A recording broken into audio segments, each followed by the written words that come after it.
Welcome to the Fire Takes podcast. This is Tim. I'm here with Gwen, the Fire Millennial. How are you doing today, Gwen? I am doing wonderfully. Yeah, we're in after work, getting settled in here. A little bit of churn. Yeah, Just changes. Changing plans. Last minute changing plans for the better. You do so good with last minute changes of plans. So great. I didn't spend all day today thinking, oh my gosh, I'm so excited that the new version of Terraria is out so I can spend all night playing it. And here we are recording a podcast and going to the Blues game instead. So, There you go. It works out. It's going to be lovely. Lovely. It's going to be a lot of fun. Let's see. Other things at the top I wanted to cover. I am looking for submissions of stories that you guys would like to get our takes on. You can email those to firetakespod@gmail.com. I kind of thought that maybe we would get more suggestions, but then I thought about it, and maybe we are the beginning and end of Reddit for some of our listeners. And fair, to be honest. You're better off, to be honest. We're enough of a dip of a toe. So those of you who aren't browsing Reddit, I get it. I will make the sacrifice for you. But if you are, and you come across something that would be a good story for us, we would sure appreciate the help with finding fun topics. Yep. All right. And with that, let's go ahead and get to our first story. This one is from Our Relationships. It is me, 31 male, with my girlfriend, 29 female, of 6 years, and her financial infidelity. Dun dun dun dun. We've been dating for 6 years and live together. We have a 4-year-old, and I have a 9-year-old from a prior marriage. While we both have separate bank accounts, we combined our finances a few years ago and use YNAB regularly. You need a budget. That works very well, and we have each budgeted money that we can spend without any questions. In December, I was concerned that something was off. She was getting packages from various online retailers regularly and in quantities that didn't fit our spending money. I grew suspicious, and I looked around our communal desk and found statements for credit cards that I didn't know existed. Uh-oh. They showed balances of several $1,000s. I asked her about a credit card balance. We pay them off in full every month, and she said that she left a few $100s on a card, but that she'd pay it off. When I confronted her, she denied anything further, which continued until I showed her statements. She admitted to faking her entries into YNAB to hide that she was making payments to the credit cards. I felt like I was pulling teeth to get her to admit that, and was painful, but I thought that it was over. So that's the worst of it, right? Can't get any worse? Nope. Yeah, right? Right? All sunshine and rainbows from here. A few weeks later, I had some extra money to put towards her student loans. She logged me in, but the balance was much higher than what we had recorded. I looked and found that she had taken out loans for the last 2 semesters that I had already paid in full. She denied that as well until I showed her that they were taken out. Just keep digging. Even then, she said that the school never transferred the money to her, which obviously did not happen. Finally, she admitted that she took the loans out even though she didn't need them and used them to pay credit cards. She also admitted to taking out personal loans out to pay for credit cards. All in all, this totaled about $15,000 that she had spent over a period of 10 months on top of what we had already budgeted. That's about half her yearly income. When I asked her what she spent the money on, she couldn't even tell me, just that it was stuff. We agreed that she would do 3 things: find counseling for what caused this, update the budget accurately, and go back through the charges and figure out at least what she spent all the money on. Oh, man. Yeah, it's going to be tough. It's now over 3 months later, and the only thing she has done is kept the budget up to date more regularly. She hasn't pursued counseling or gone through her spending to figure out what she spent the money on. I've tried to approach the subject, but she shuts down and won't talk. We had a similar thing happen a few years ago when she spent $8,000 of the money we had saved for a down payment on a house and money our daughter had been given at birth. At that point, I just wrote the money off and said I wouldn't be able to stand for something like that happening again. So now we're in the same situation I warned her before. I'd really like to see this fixed rather than just throw away the relationship. I saw what my older daughter went through when her mother left, and I'd like to avoid the same pain for both girls this time.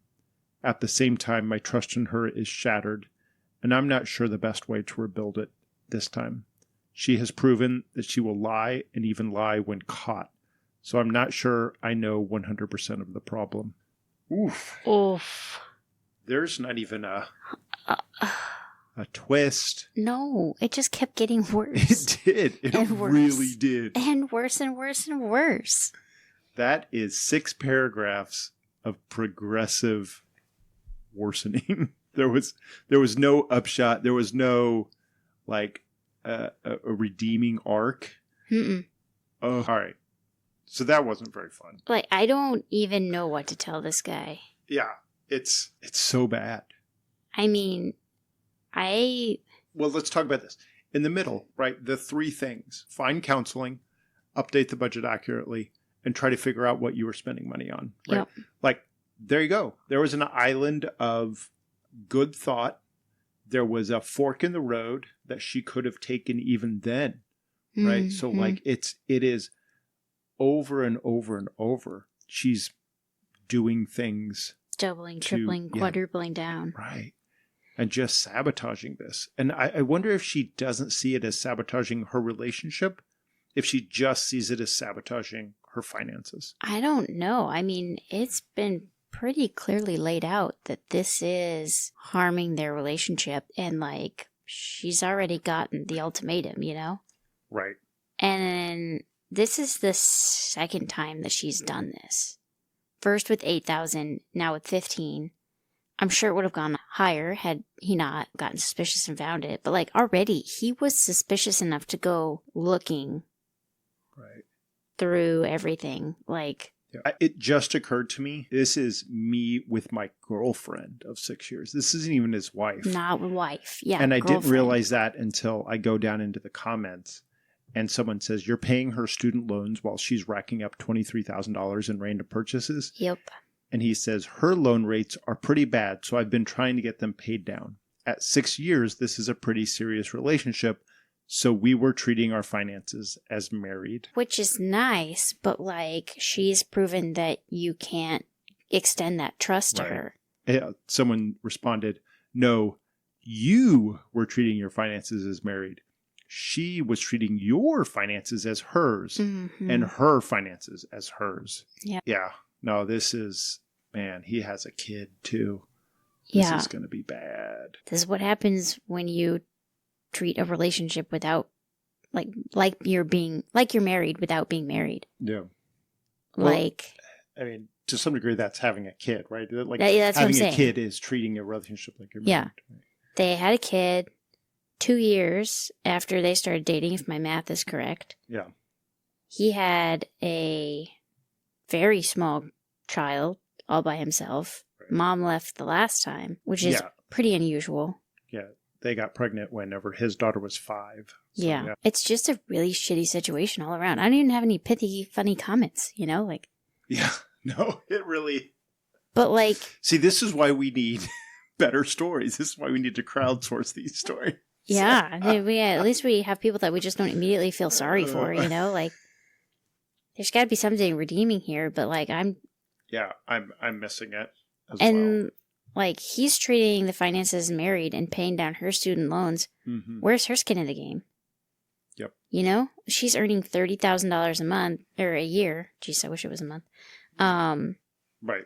And she's not a high earner. Yeah, we don't know what he does, but she went to school and is making $30,000. So where's that investment coming from? Right. You know, I would expect that her income would have gone higher after she graduated. Yeah. But it doesn't seem like she's got a job that pays a lot. So it's interesting because OP has written this in our relationship. So this isn't a money subreddit, but his post is all about money. It's not, hey, my girlfriend's been lying to me constantly for 6 years. What should I do? Right? Because like that's the relationship question he's asking, not the money question. So what that tells me is money and thinking about money and being intentional with his money is really important to him. Mm-hmm. And he has not taken that importance, expressed it as part of his relationship, and had hard conversations, or not even hard conversations, just exploratory conversations for 2 years before he knocked this chick up, right? Like he had time to express, this is important to me. It doesn't seem important to you. Maybe we don't have babies. Yeah. You know, so gross. All right, I'm moving on. Yep. This is gross. I looked at Opie's account too, because this is pretty old story, and I was unable to find. Oh, there's not even a redemption arc in his. Just this throwaway account, and that was it. Oh, it's T-way throwaway. Yep. Sorry, there's no resolution. On to the next story. Right.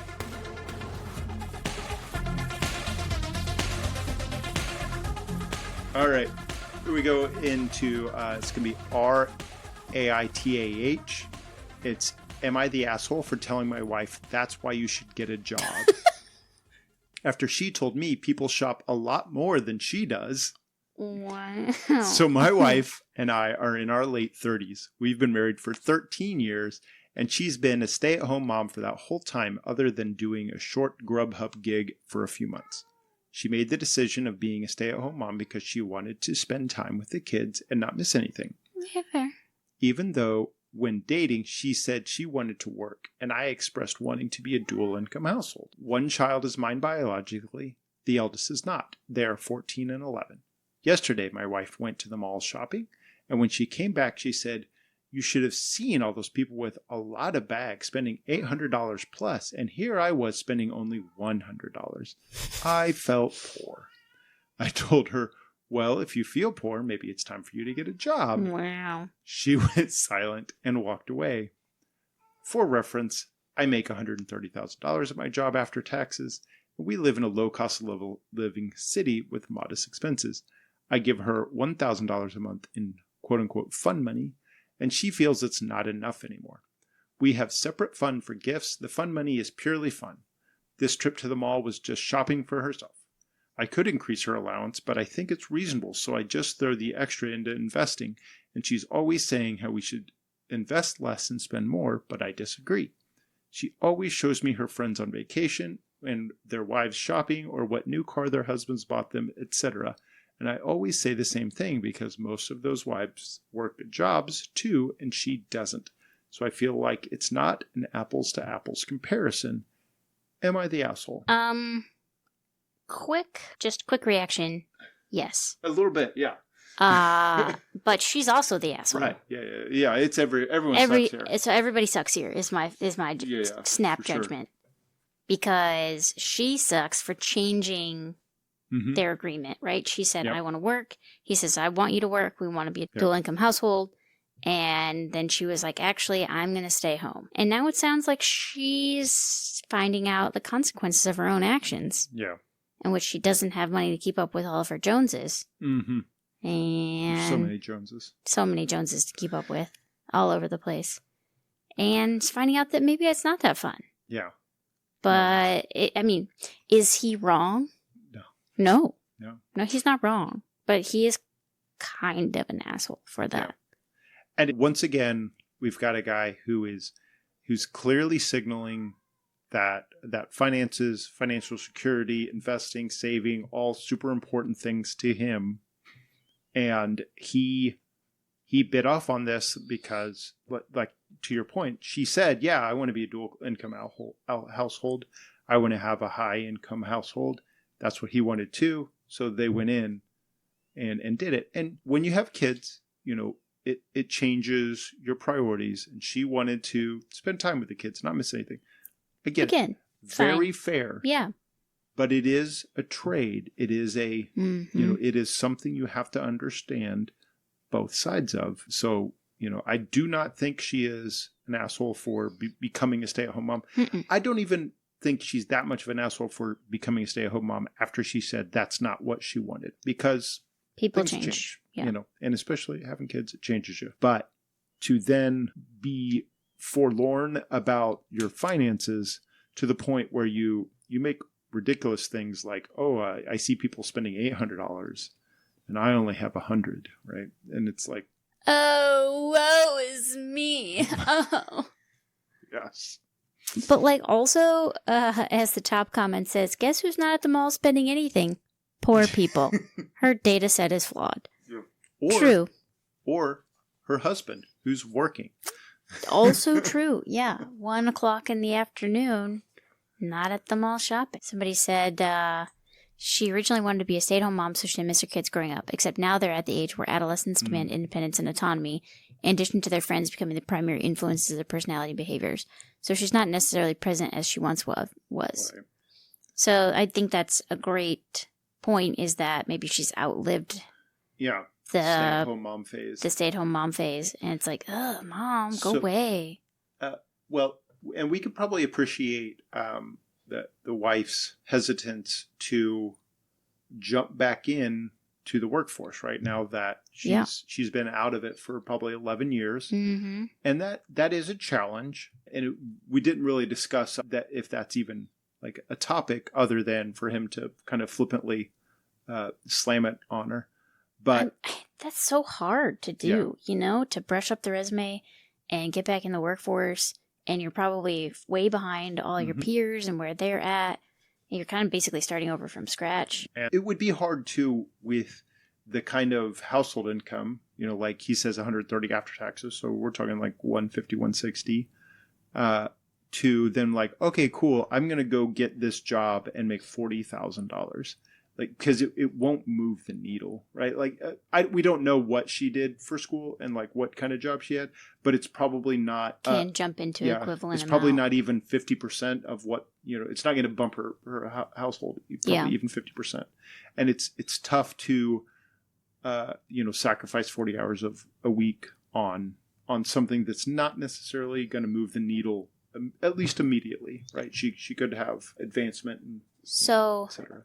Let's say that OP's wife goes back to work, and their agreement is she can spend whatever money she makes, right? Right. No sure. sweat to the and actually it's a boon for the budget because she's not getting $1,000 allowance anymore, right? Saving $1,000.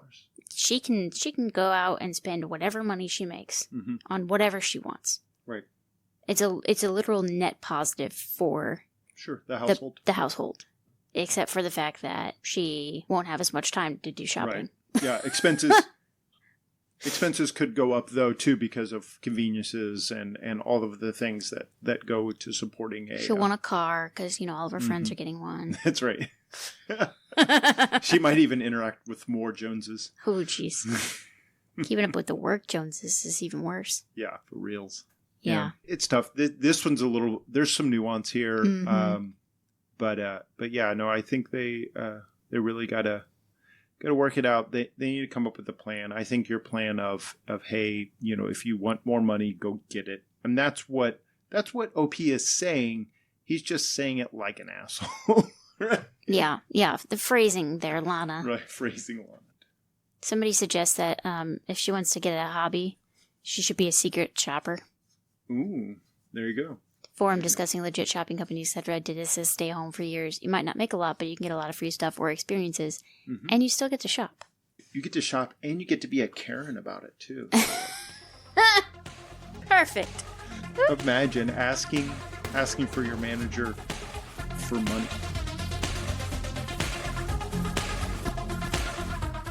This next one is in our middle class finance. It's kind of a short one, but it's discovered my partner's quote-unquote secret savings, but it's actually $7,000 of credit card debt. Surprise!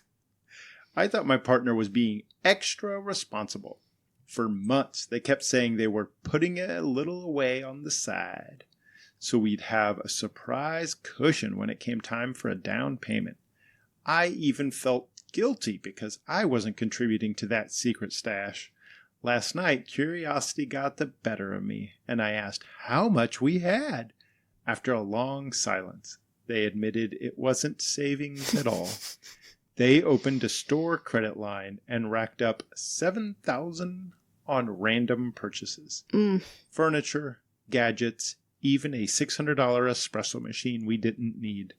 Which, everyone needs an espresso machine, but that's a side tangent. All while we're still renting and trying to knock down our student loans. I honestly don't know how to process this. It feels like finding out Santa is fake, but with interest payments attached. Has anyone recovered from something like this without it ending the relationship? I don't know about recovering, but I recently read a story about the ghost of your Christmas future, though. Mm-hmm. Yeah. Oh, so I remember one time I was staying with my aunt and uncle, and we were going somewhere, I don't remember where, driving through Indiana, and I borrowed my cousin's Game Boy and played his Mario, and I was really bad at playing a Mario game in the car, moving. And he had 99 lives saved up, right? That was a big deal. Like, he was really good at playing this game. And every time I lost a life, instead I announced that I had gotten a heart. Oh, wow, I just got another one. This is the exact same thing. Oof. Except this person is presumably somewhere in their at least 20s, and I was like 10. Yeah, it's a weird thing to not just hide it, but to instead announce you're doing the exact opposite. Exact opposite. Yeah, and I wanted to get all those lives, right? I wanted to get all those hearts. I wanted to be good. You wanted to be good, right? And I wasn't, and that was my way of like coping with it.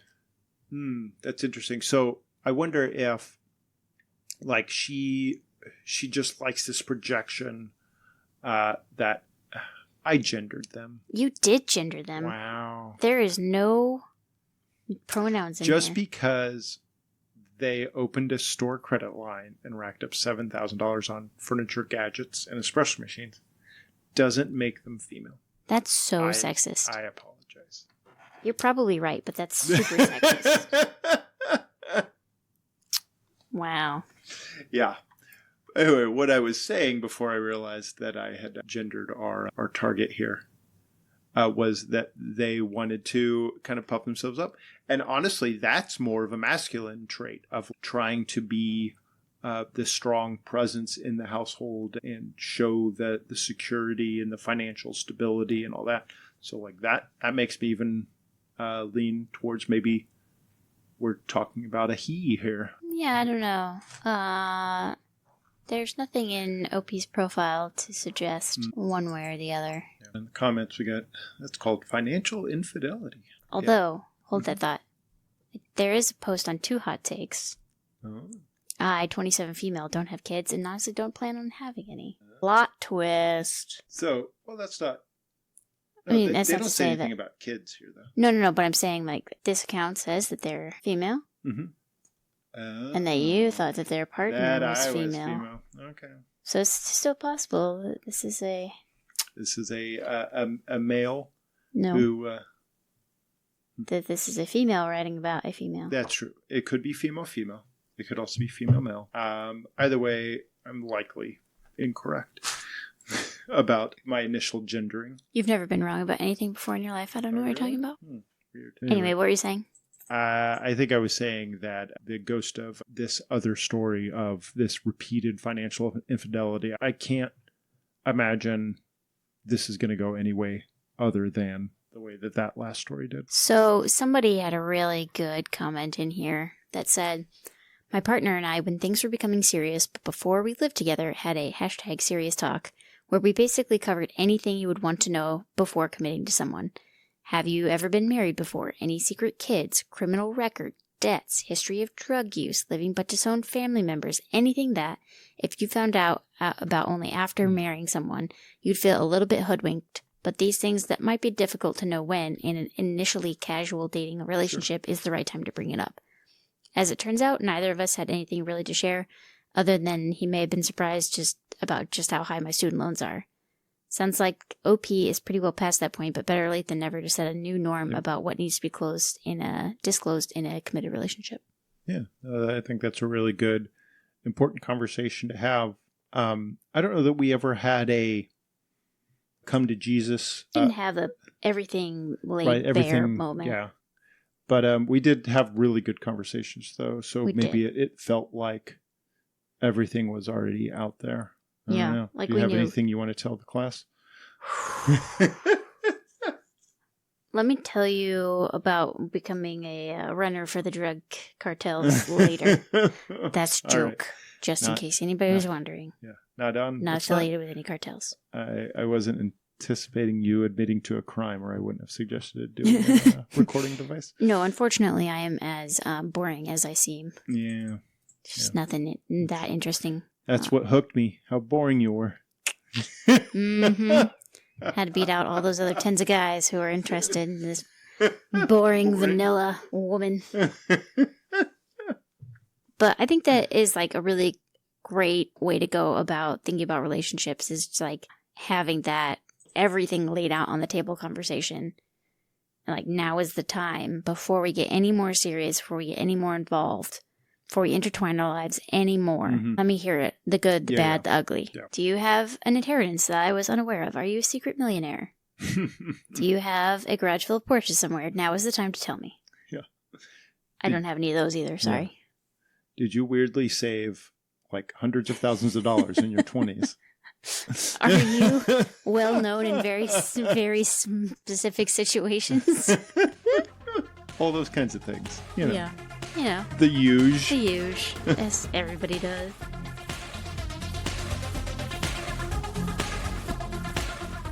This last story is from Arlene Fire. It is titled Fire Without Your Wife. And it says, I was over 40 by the time I got married, and by that time I had already reached my fire number.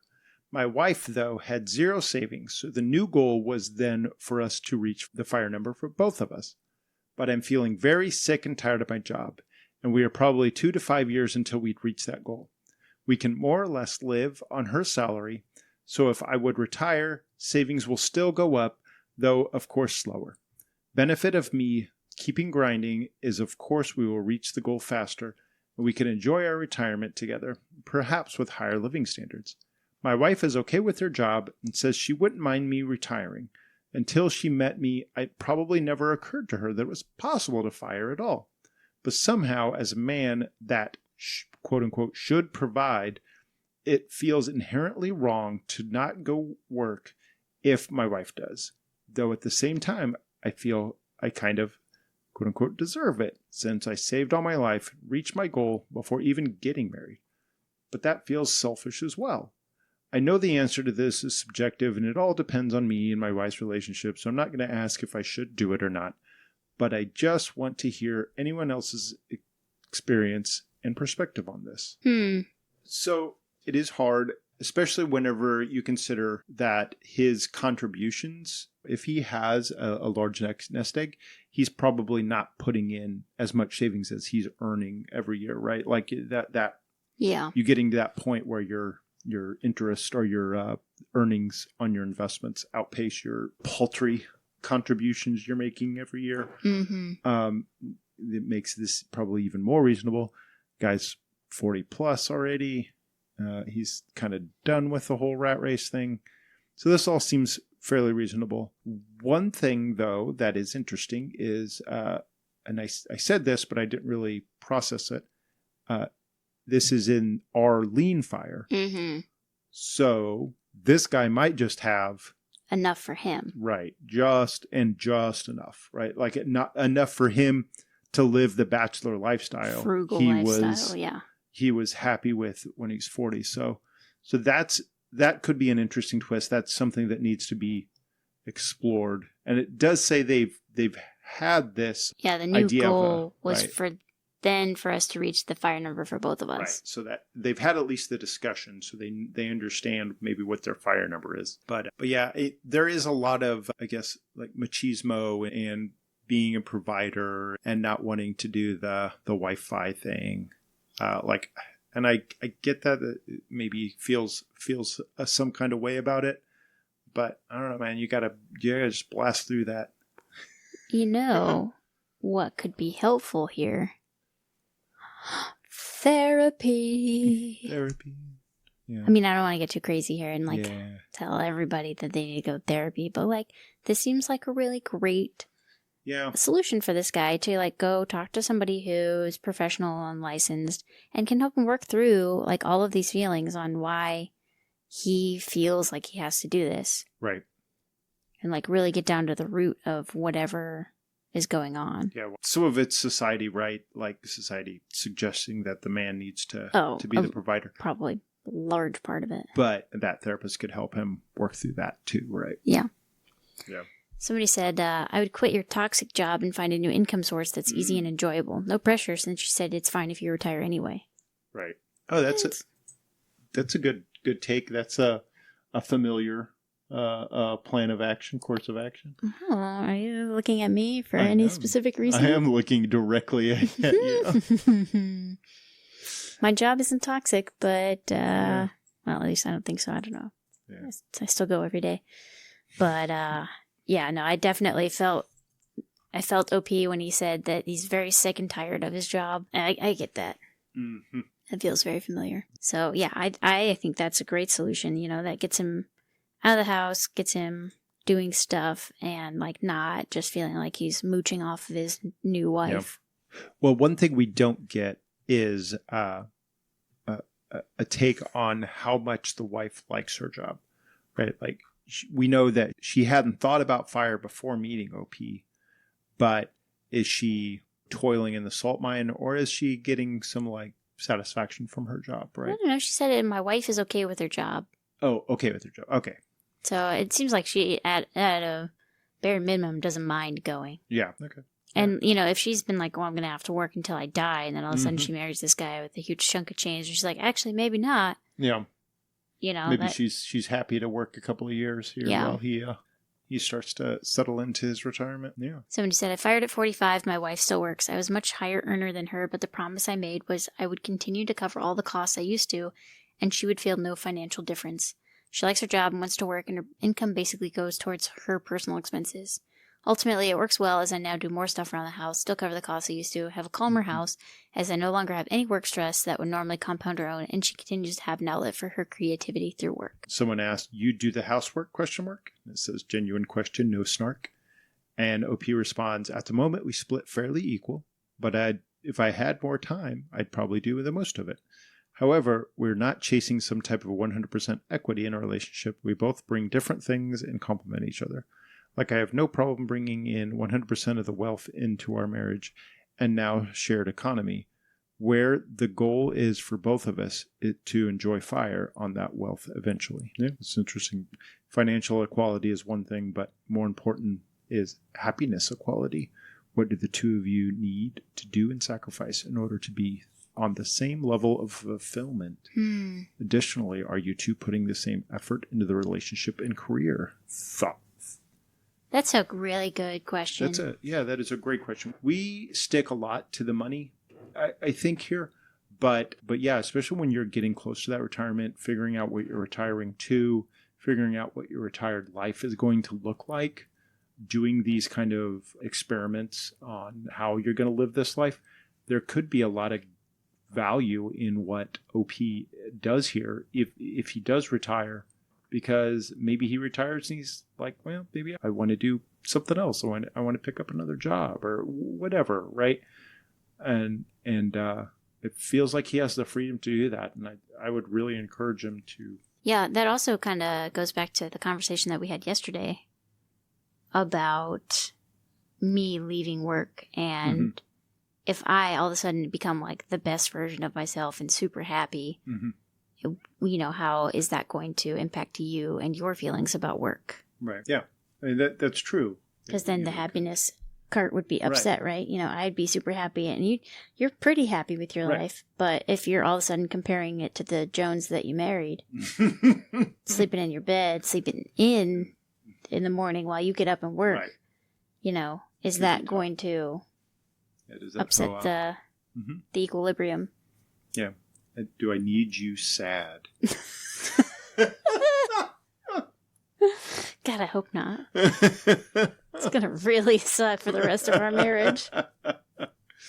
No, I definitely don't think that. But yeah, you're right. Anytime you're rebalancing what how happy and fulfilled each of the partners are, yeah, you gotta think about what the impact is to the other person, and that's going to play. Right? Yeah, that's a good point. It's good. It's a very good, insightful comment. I feel like we should probably end it at that point. Yep. On a high note. Yeah, it was good. After starting out so depressing at the beginning. Yeah, right. That is true. We went from a really sad story to a place of actualization and realizations. Our happiness levels in our episode equalized. There you go. Right. Balanced, as all things should be. As all things should be. All right. Well, thank you for joining us. We appreciate you listening. We'll catch you next time. Thank you for listening to the Fire Takes podcast. Wanted to remind you that this is an entertainment podcast. Gwen and I, not financial planners, just opinionated. There are many ways to reach us. If you just go to firetakespod.com, including email, Instagram, Reddit, YouTube. You can hear more from Gwen at fierymillennials.com. Thanks for joining us. Bye.